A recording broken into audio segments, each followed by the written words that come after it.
I know you heard me on the radio, flexing. She loved the sound of my voice, it's the best thing. Daydreaming of the jazz all day. Pick up the phone late night with Larry K. I know you heard me on the radio, flexing. She loved the sound of my voice, it's the best thing. Daydreaming of the jazz all day. Pick up the phone late night with Larry K.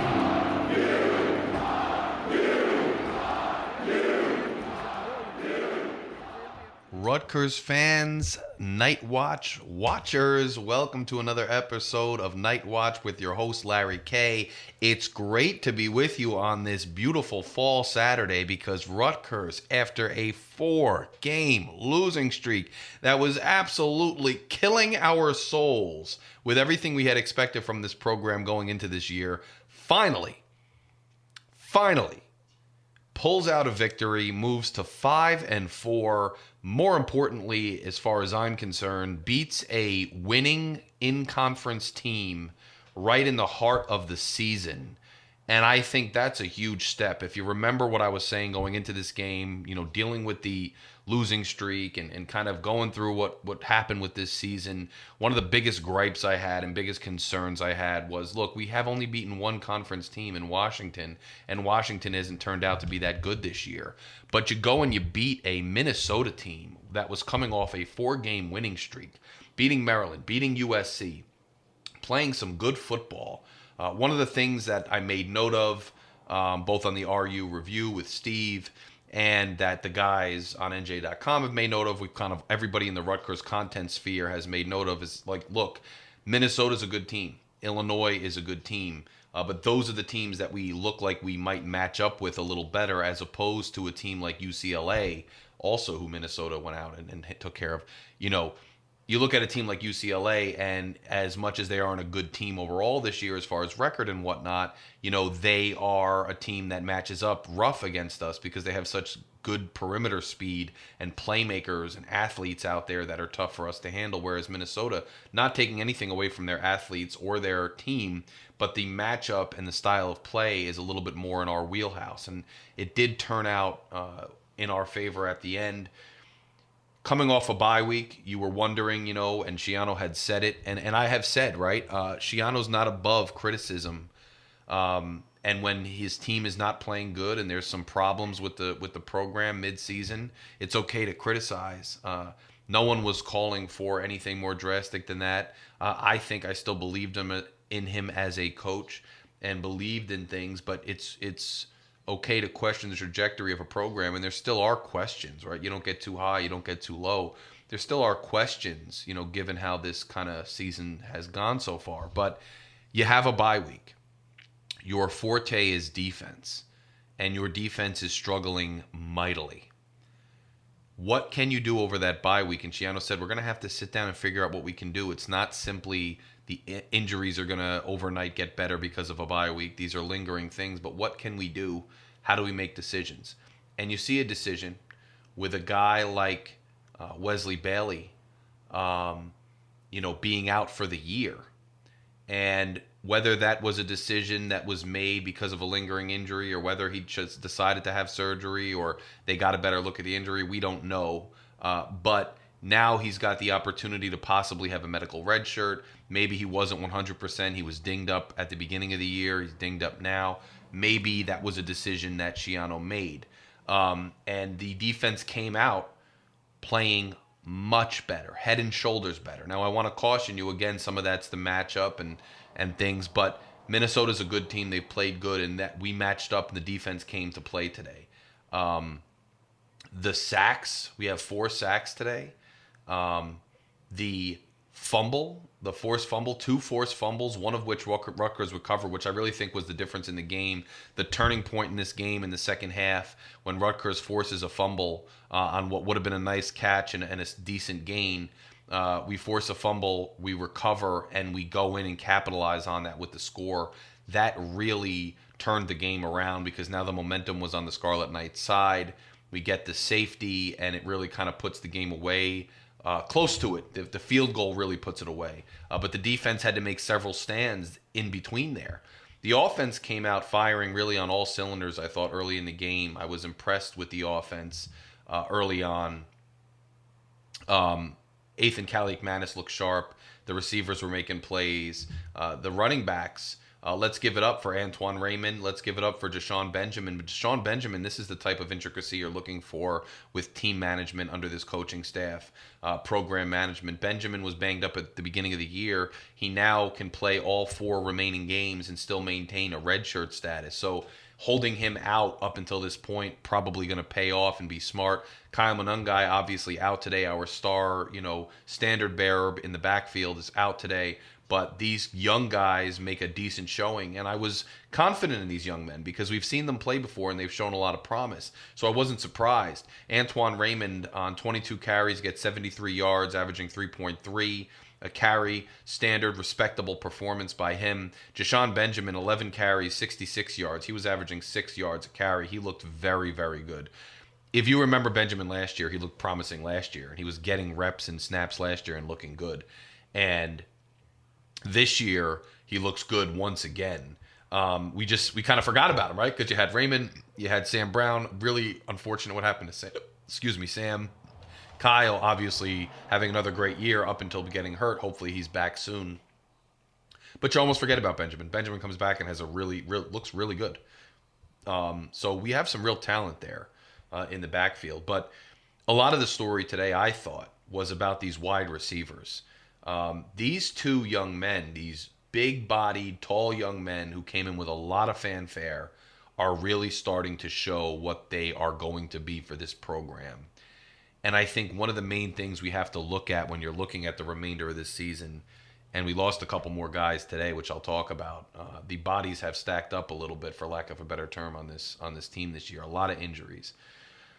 One thing you got to do is you obviously got to figure out who you're bringing in, in the offseason, how you're rebuilding. You got a couple guys who you didn't think you would have now that hopefully will be back because of injury, which is unfortunate. But if you can get those guys to return for another season, you're a little more bolstered than you thought you might be next year.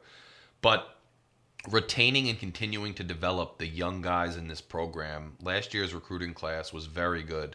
And you have another promising one potentially coming in here, assuming they all get to campus.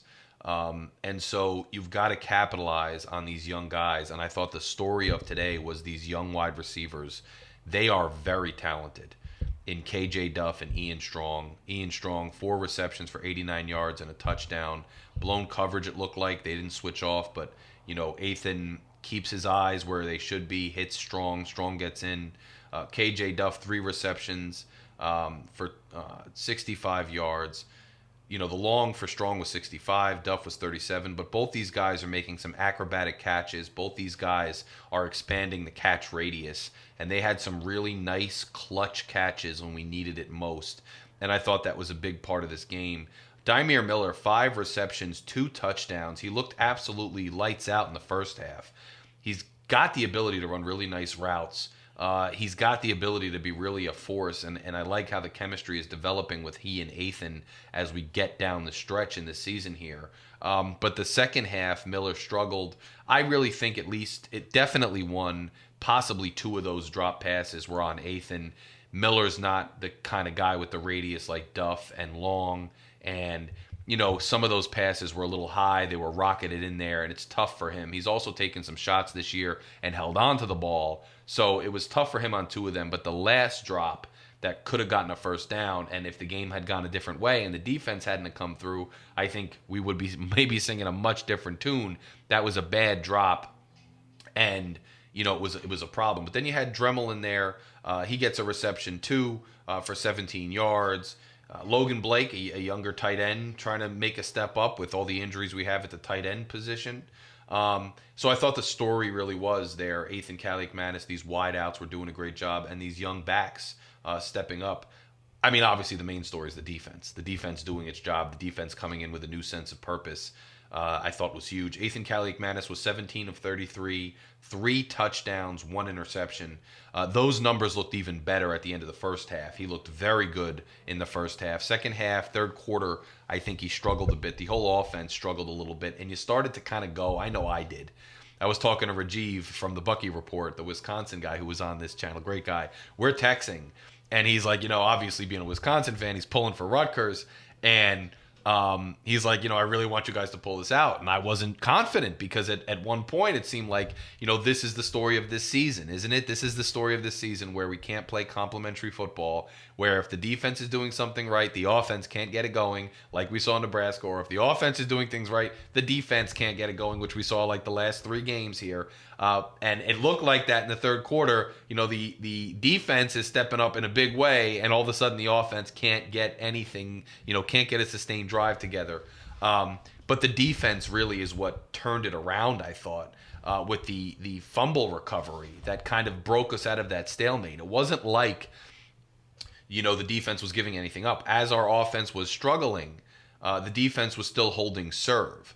They were holding serve and nothing more, but finally on that forced fumble, they kind of shifted momentum. It was a huge play. You need those type of plays. And you especially need those type of plays in a Schiano program that has a ton of injuries, may have some talent issues. You need those types of plays to drive it home. And that was a huge play. That changed everything. Let's talk about Jabome, right? Because this kid came in with a lot of fanfare. He's got a great story. They were talking about it on the broadcast. And he has gone through a rough patch. These linebackers have gone through a rough patch. Whatever was done, and I think something was done over this bye week. I don't know if it was just drills. I don't know if it was going back to fundamentals. I don't know if it was technique. I don't know if it was personnel. We're going to have to do a deeper dive on that. But clearly the tackling, you just look at something as simple as the tackling this game as compared to the losing streak.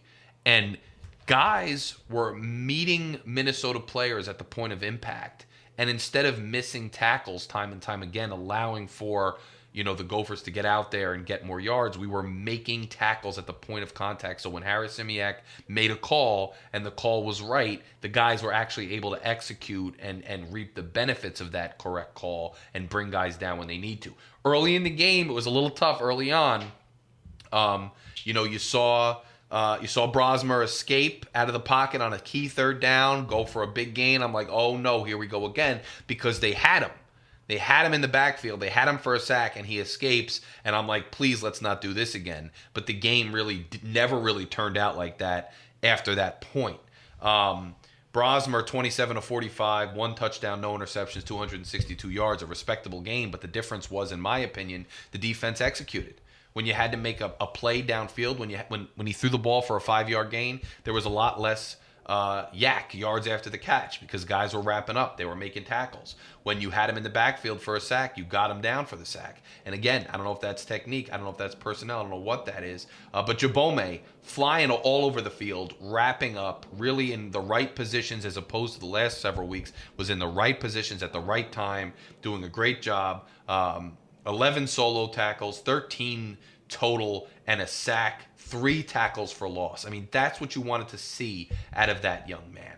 And you saw it. Tyreen Powell looked back to form. Maybe he just needed 2 weeks to kind of rejuvenate himself. But total of 8 tackles, 4 solo tackles. He was wrapping up really well, stopping guys in the hole for short gains or a loss of gains. Flip Dixon almost had an interception there. He looked better. So, you had your guys, and how about let's give it up for Al-Shadi Salam here, a guy who, has stuck with the program despite moving out of the running back position, got us the winning touchdown against Boston College a couple years ago. Essex County, Jersey kid, moves to cornerback like a good soldier, has struggled a little bit. The cornerback position has suffered some depth tests, but has a great defended pass there late in the game and did his job as well. That was just nice to see. So the defense overall just it looked good in those ways. And then Jordan Walker with the safety coming off the edge. That's what I'm talking about when it comes to personnel. A Bailey is out for the season, and maybe that's the type of decision you make because he's hampered and he's not the same guy. Maybe you put him away, let him save himself for another year of college ball should he choose to do that. But you get a guy in there like Walker who's got a lot of potential, and you put him in there. He's a junior, and it's taken some time for him to maybe get up to speed, but you put him in there and he comes through in a huge way at a huge point in the game and makes a difference. So maybe some of those decisions were key. Get guys who are fresher, get guys who want to give their all and make an impact, and get them to do it.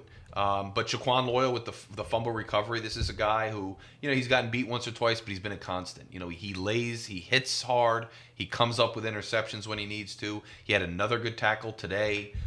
He gets the fumble recovery, and so and he's always around the ball that way. So I just loved the defensive effort today. I really did. I think it was a key to the game, and it was great to see. So now you got to deal with some injuries. So Wright goes down on a non-contact injury, celebrating with his team. That's tough. You never want to see that. And now we're going to have to deal with that. It's just, hopefully he's okay, but when you go down non-contact, it's never really good.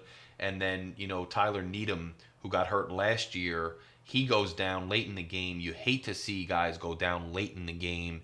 He goes down. It looks like a leg injury. He kind of pulls his leg out of a pile. He's walking off the field gingerly. I couldn't really tell if that was a knee or something.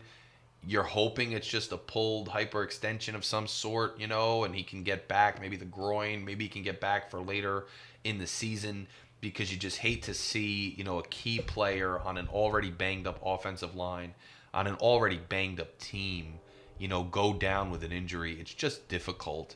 You hate to see it. So I really hope he's back. But it's tough with those couple injuries. The team just can't catch a break with injuries. You hope some of these guys get back.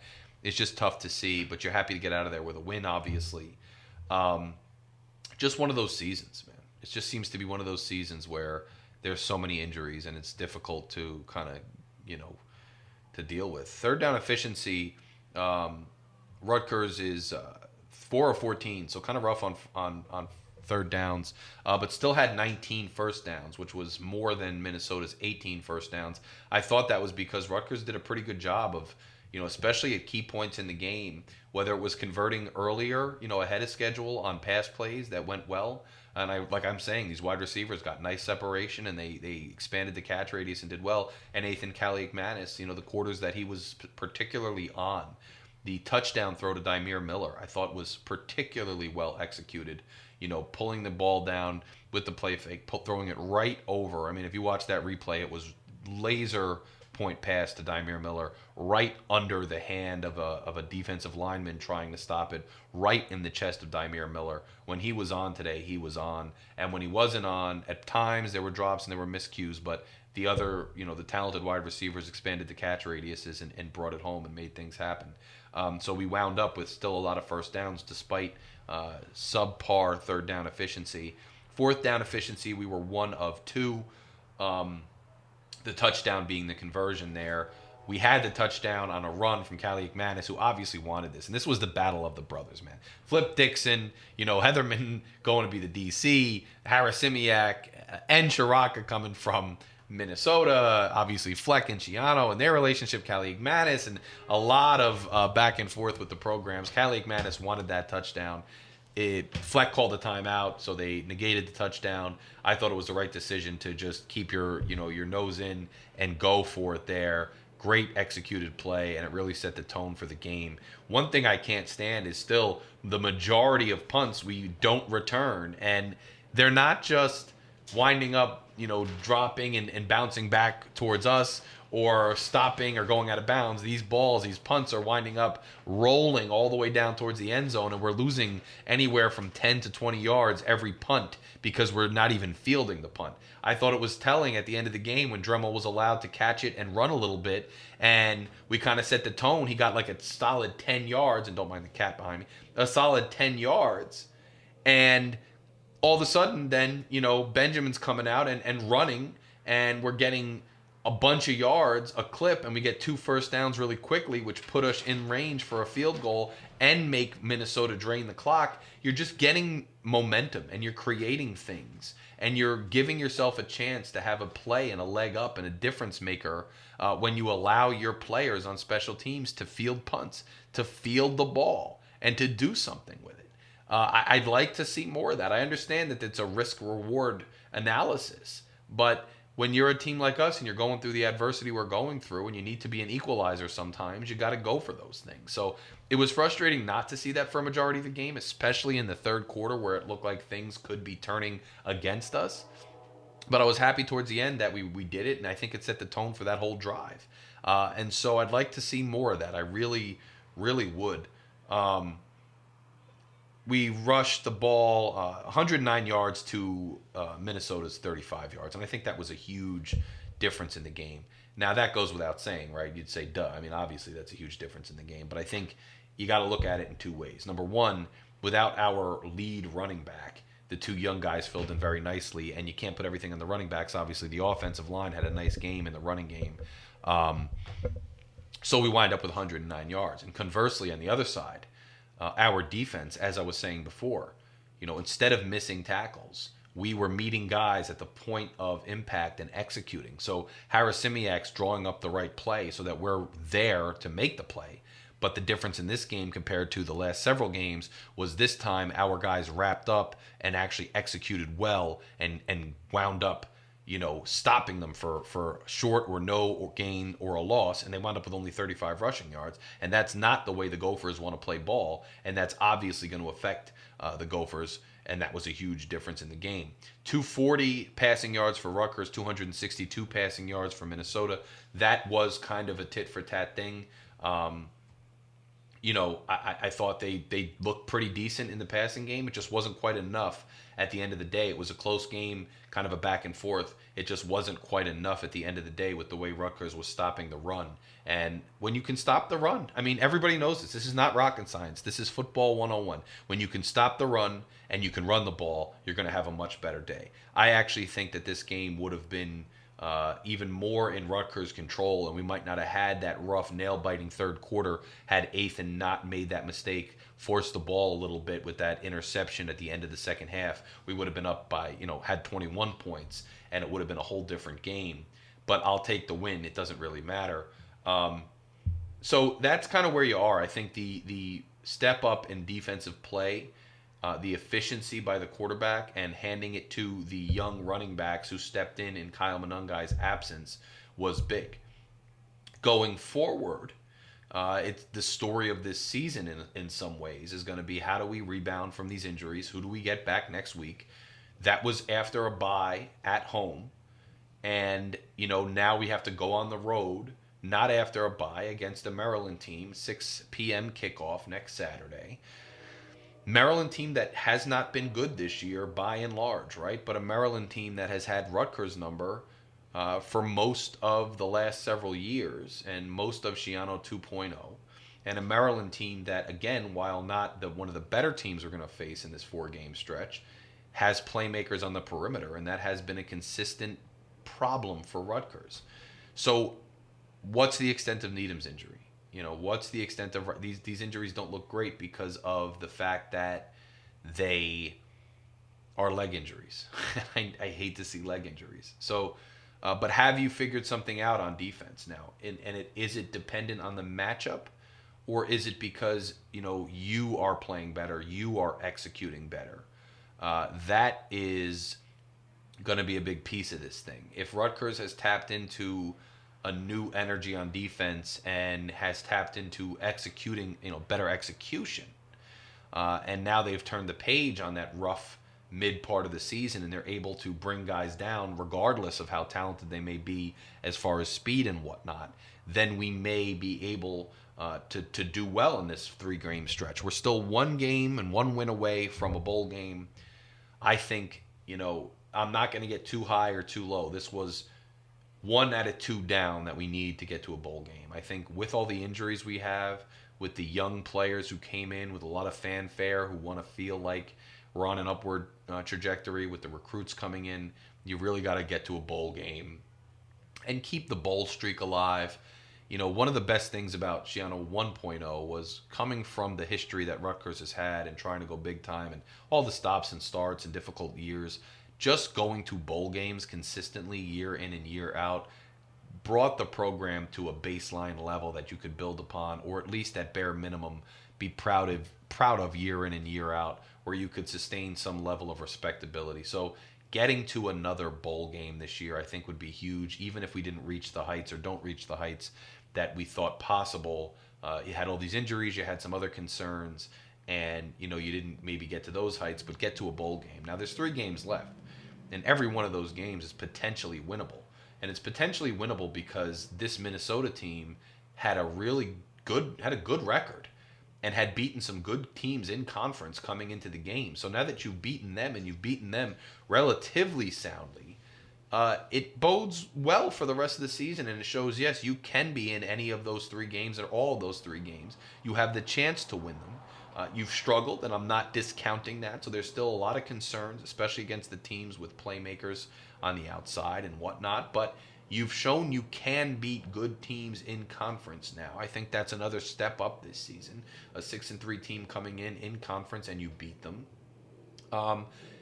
Show us what you got. Maryland's not a great team. They're not a bad team, but they're not a great team. They don't match up well with you. You don't match up well with them. But what can you do to be an equalizer and win that game? Then you come home against Illinois, another, again, team with a respectable season, but maybe we match up a little better with them. And that's a game you'd like to try to pull. Then you finish with Michigan State on the road.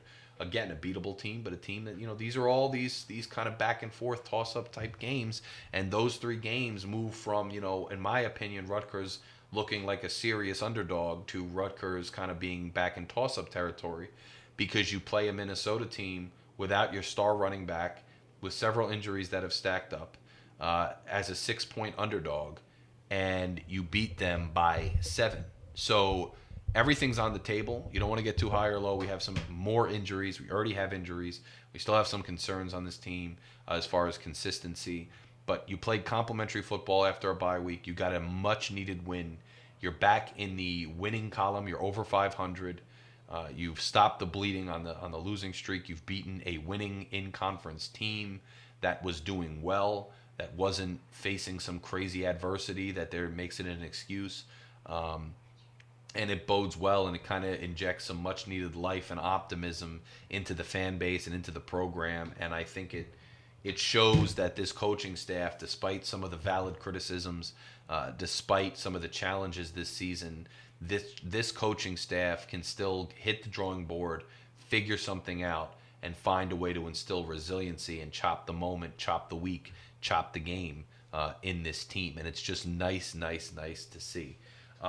Shout outs to Kurt from the Minnesota podcast on the College Huddle. He reached out to me to try to get me on their show. I would have loved to have them. I actually missed the game today, which I'm really upset about. I wish I could have been there. It was a perfect tailgate weather, perfect football day, and they get the win. I haven't seen that since the Washington game. I'm at every game usually, but my medical situation just hasn't improved enough that I could get up all those stadium stairs, and I'm a little sick, so I wasn't unfortunately able to make it.